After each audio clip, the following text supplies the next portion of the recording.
Well, Vins Bioproducts Limited, a city-based immunological company in partnership with the Center for Cellular and Molecular Biology, has announced the commencement of clinical trials for the WinCov-19.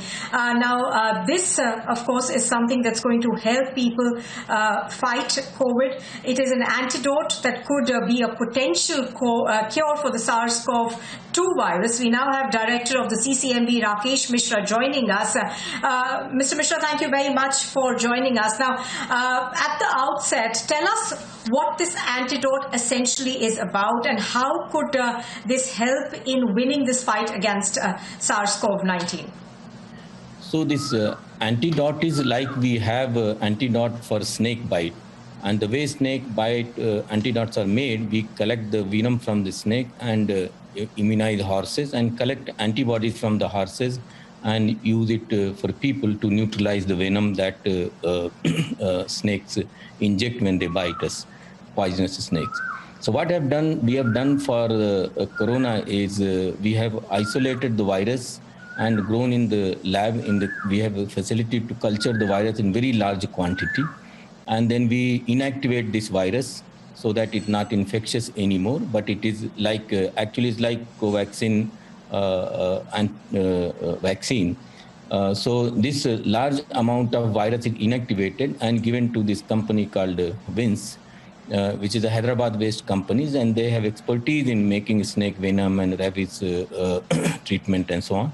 So we give them this inactivated virus and they inject in the horses, and then the boosters are given, and then we take out the blood from the horses, 1 liter or 2 liter, and horses are fine. They can keep continuing producing antibody again and again, and they are kept healthy.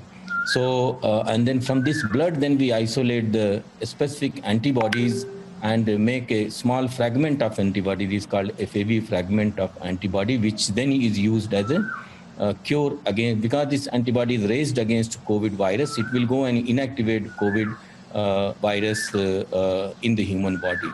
So we have tested it in the cells. It neutralizes the virus. We have tested in animals that it doesn't cause any harm to animals. It's not toxic to animals. With all this data, then we approached the DCGI, which is Drug Controller General of India, that gives permission for human trials. And so that's where we are in stage 1 and 2 trials. Hopefully, trials will be successful. And if that happens, then it will go to phase 3 trial or emergency approval we can ask for. And I am very hopeful, looking at the data in the lab, that this will be a reasonable means to fight this battle, particularly the people who will be suffering from heavy symptoms, because this will go and inactivate the virus and before too much of damage of lung and other tissues is done. So hopefully it is like doing plasma therapy in a very specific manner. You don't have to give hundreds of milliliters of plasma in one individual and find a donor, match and infections of other person and immune response. This is just pure antibody fragment, so it will be used as a drug against current COVID-19. So, Mr. Mishra, what I understand is that this is a medicine essentially, which could be in various forms, a capsule or a tablet, which will be given to people at the very outset, of when the disease actually sets in. It will be given as an injection, because if you eat, these are antibodies. If you give as a tablet, we will digest it and it will be of no use. So this is given directly into the blood, whether they will do venous injection or intramuscular. That these trials will figure out. But this should be given as the symptoms are seen before too much of damage to tissue is done. See, the death in COVID is not necessarily by the virus itself. Virus creates a damage, and that's why morbidity, people with the other morbidities are the victim of this. So something else. So before too much of damage to body happens, it should be given. So in fact, this is going to be tried on various category of patients. That's what the trial means. We will try on mild patient and moderate patients and so on, and then record the information to whom it is doing best and what is the dose which is the best. So in coming 4 or 5 weeks, I think we should have this information. And then if the results are extremely good, we might even request for emergency approvals, which then means that it will get immediately available for the patients. Right now, Mr. Mishra, as you're pointing out, hopefully the trials do end up well and you finish phase 3 of the trial soon enough. By when would we expect this antidote to hit the markets to be able, to deal with the surge in COVID cases? Because as we've been talking about, COVID, the pandemic comes in waves. So how soon do we expect your drug to be able to hit the markets? I hope that phase 1-2 trial will get over maybe in 4 weeks or 5 weeks. It all depends upon how the treatment does. If the effect is very quick and people recover, we don't have to give them after a week or 2. So in the beginning we have those are the protocol which DCGI has approved, how many doses for how many days. And if people are discharged in 1 week, 2 weeks, then maybe in 4 weeks, we will have reasonable results to approach DCGI for emergency usage approval. Like most of the vaccine today, they are under emergency usage approval. And as you know, some of them even not had completed phase 3 trial. So that's why I'm very, the optimistic assessment will be that maybe in a month, we will start planning. Because if the phase 1-2 trial are very good, and emergency continues, this will be, that depends also on the situation and outcome of this. So yeah, so considering many ups and downs and things, you keep something like 1.5-2 months. As I said, when I say this, immediately I think of what will come out of the trials. So 1.5-2 months is something we should expect.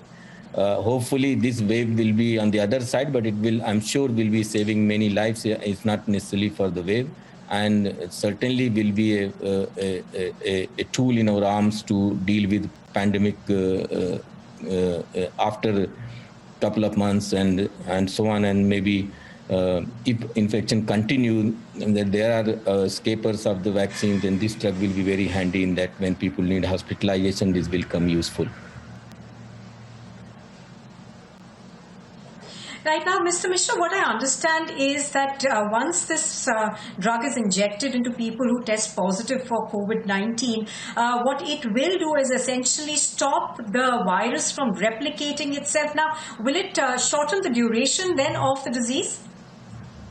Yes. So that's what the thing is. It should go, and once it is injected, then very quickly, in a day or 2, it should kill all the virus, because it will go and bind all the available virus and reach the whole body.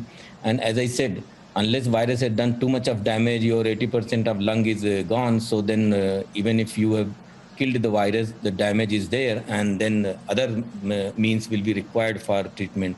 But this should be given to people who need hospitalization and need oxygen. That is the time treatment is required, and that's the time it should be given. It should not be given to asymptomatic or mild symptom which can be managed at home, because please remember that the way this the antibody is produced, it's not produced in company, with the machines. It is produced in animals. So we will have few hundred horses making this antibody continuously, but there will be a limitation of supply. So it will not be available like paracetamol tablets. So there will be limitations. So we have to use it carefully. But I think we are jumping the gun. Let the phase 1-2 trial results come, and then we are anyway making preparations, and then we can take talk more definitive things. Right now, it's, much of this is a speculation. We are only hopeful that this will be helpful during this pandemic soon. Right. Mr. Mishra, thank you very much for speaking to us on Republic TV. As you're pointing out, of course, we are very hopeful that these trials essentially are positive and we can come out of this very, very quickly. Thank you very much. Appreciate your joining us. You're welcome. Thank you. Thank you. Nice talking to you.